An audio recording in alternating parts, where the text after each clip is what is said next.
آج صبح ریسکیو ملتان کو ایک کال موصول ہوتی ہے جس میں آفیسر کالونی بوسر روڈ پہ ایک واقعہ رونما ہوتا ہے. گھر کے اندر شارٹ سرکٹ کی وجہ سے آگ لگ جاتی ہے. ریسکیو کی ٹیم ایمرجنسی وہاں رسپونڈ کرتی ہے کہ وہاں پہ ایک خاتون جو کہ ایمرجنسی کنڈیشن میں تھی, اس کی حالت بہت غیر تھی. ریسکیو کی ٹیم اس کو ایمرجنسی میں وہاں سے بچا لیتی ہے اور دھواں انہیل کرنے کی وجہ سے اس کی حالت خراب ہو جاتی ہے. اس واقعے کے بارے میں ہمارے ساتھ بلال صاحب ایمرجنسی آفیسر موجود ہیں, ہم ان سے جان لیتے ہیں. جی, سب سے پہلے تو آپ کا بہت شکریہ. ریسکیو ڈپارٹمنٹ نمبر 2 روزانہ کی بنیاد کے اوپر بہت ساری ایمرجنسیز رسپونڈ کر رہی ہوتی ہے, جس میں میڈیکل ایمرجنسیز ہیں, روڈ ٹریفک حادثات ہیں, فائر کیسز ہیں, ڈروننگ کیسز ہیں اور متفرقات ایمرجنسیز ہیں. آج 6 ستمبر کو صبح جب ہمیں ایک ایمرجنسی کال موصول ہوئی 5:27 پہ, تو اس میں کالر نے ہمیں بتایا کہ ہمارے گھر میں آگ لگی ہوئی ہے.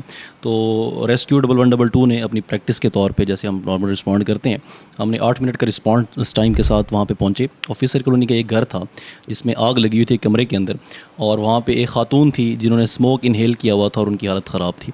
تو ہمارے اسٹاف نے فوری رسپونڈ کرتے ہوئے, ایمبولینس کا اسٹاف جو تھا وہاں پہ موجود تھا, اس نے ان خاتون کو وہاں سے ایویکویٹ کروایا, اور فائر فائٹنگ کا جو عملہ ہے, جو ہمارا اسٹاف ہے ریسکیورز, انہوں نے فائر فائٹنگ شروع کی اور فوراً آگ پہ قابو پایا.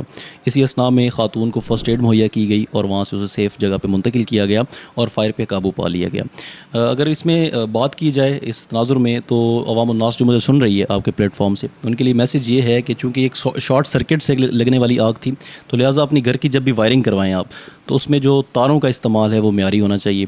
اپنے جو وائرنگ ہے اس کے اندر سرکٹ بریکرز کا استعمال ضرور کروائیں, اور وائرنگ ہمیشہ پروفیشنل سے کروائیں تاکہ آپ کی جان اور آپ کا جو مال ہے, آپ کا جو گھر ہے, وہ محفوظ رہ سکے. اسی طرح اگر کمرشل اسکیل پہ بات کی جائے تو ان کو بھی. اچھا بلال صاحب, یہ بتائیے گا کہ جس طرح سے خاتون کی حالت غیر تھی, اس کے بعد آپ لوگوں نے اس کو وہاں سے ریسکیو کیا, تو آگے پھر کہاں اس کو ریفر کیا گیا اور اب اس وقت کہاں کس کنڈیشن میں ہے وہ؟ جی بالکل, ان کو آکسیجن سپلائی مہیا کی گئی, انہوں نے فرسٹ ایڈ دی گئی, جو انہیں ابتدائی طبی امداد ضروری چاہیے تھی وہ انہیں مہیا کر دی گئی, لیکن ان کی حالت اتنی خراب نہیں تھی کہ ان کو ہاسپٹل شفٹ کیا جائے, وہ اسٹیبل تھی, لہٰذا ان کو شفٹنگ نہیں کی گئی, انہیں ابتدائی طبی امداد ہی مہیا کی گئی.